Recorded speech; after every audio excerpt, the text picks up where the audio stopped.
में जो अर्चक है, जो पुजारी, अगर ये लोग पूजा पाठ कराना बंद कर देंगे, अगर इनके प्रति अविश्वास होगा तो कोई पूजा नहीं कराएगा, तो सनातन फिर खत्म हो जाएगा। तो ये सारी ना एक बहुत ही सुनियोजित साजिश है और इस तरह की चीजें नहीं होनी चाहिए जिससे समाज में विद्वेष फैले और भारत का नुकसान। जानना चाहेंगे कि हरित शिवरात्रि का जो संकल्प है वो किस तरह का है और क्या उद्देश्य है और किस तरह से कि यहाँ की व्यवस्था होती है। देखिए, मेरा नाम महंत रॉबिन शर्मा है और श्री पीताम्बरा सूर्य नारायण मंदिर का मैं संस्थापक हूँ। भारत के पूज्य धर्माचार्यों ने, साधकों ने मिलकर एक निर्णय लिया था कि गुरुग्राम क्षेत्र में माँ पीताम्बरा का एक स्थान निर्मित हो जहाँ पे सूर्य भगवान और नारायण जी की का भी कृपा आशीर्वाद सभी भक्तों को मिले।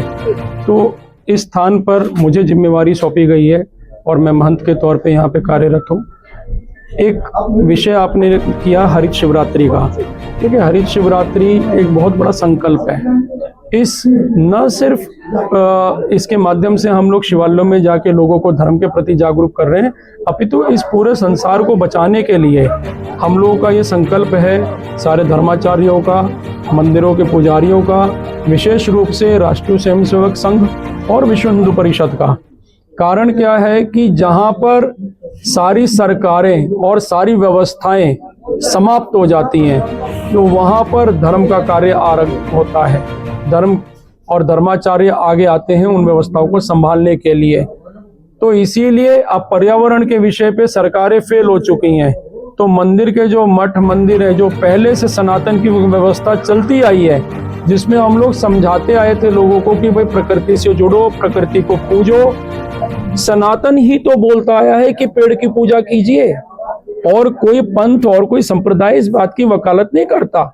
हम लोग पेड़ को पूजने की बात करते हैं, अन्य लोग पेड़ को लगाने की बात करते हैं। हम तो कहते हैं लगे हुए पेड़ को भी पूजो, नया पेड़ तो लगाना ही लगाना है।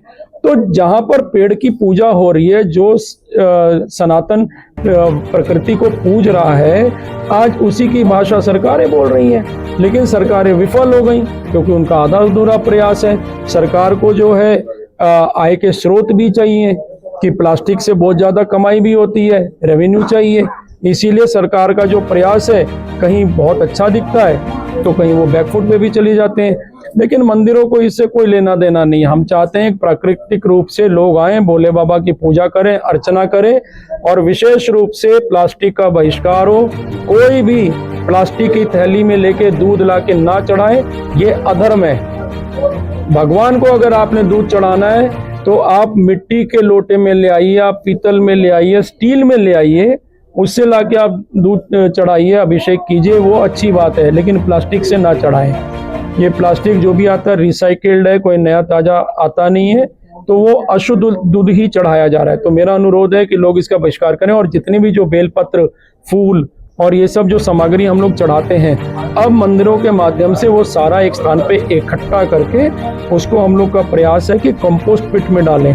कोई भी उसे कूड़े के दान इधर उधर ना फेंके, कंपोस्ट पिट में जाके वो तैयार होता है खाद के रूप में, और उसको मंदिर की बागवानी में, भक्तों हर घर में गमले हैं, पौधे लगे हुए हैं, तो भक्तों को दिया जाता है। वो लोग भी जाएं अपने घर में लगाएं तो भोले बाबा का कृपा आशीर्वाद 12 महीने उनको मिलता रहे।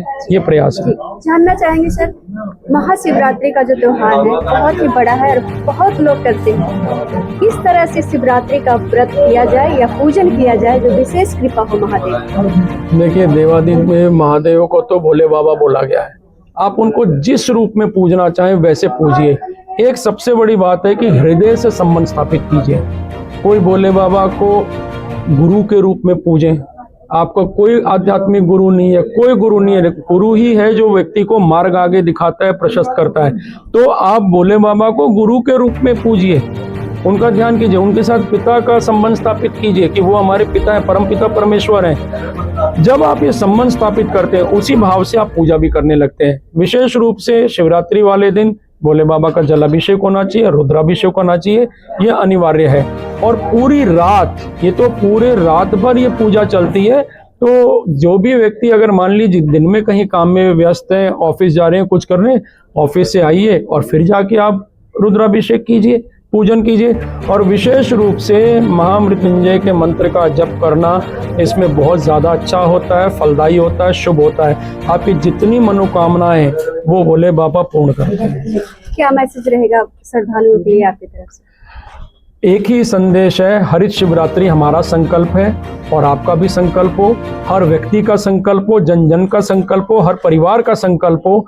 जब परिवार संकल्पित होगा तो समाज संकल्पित होगा और राष्ट्र संकल्पित होगा। इस पत्रकार वार्ता का जो मुख्य उद्देश्य था वो आपके माध्यम से गुरुग्राम के जनमानस तक एक संदेश पहुंचे कि आने वाली शिवरात्रि को हम पॉलीथीन मुक्त शिवरात्रि मनाएंगे।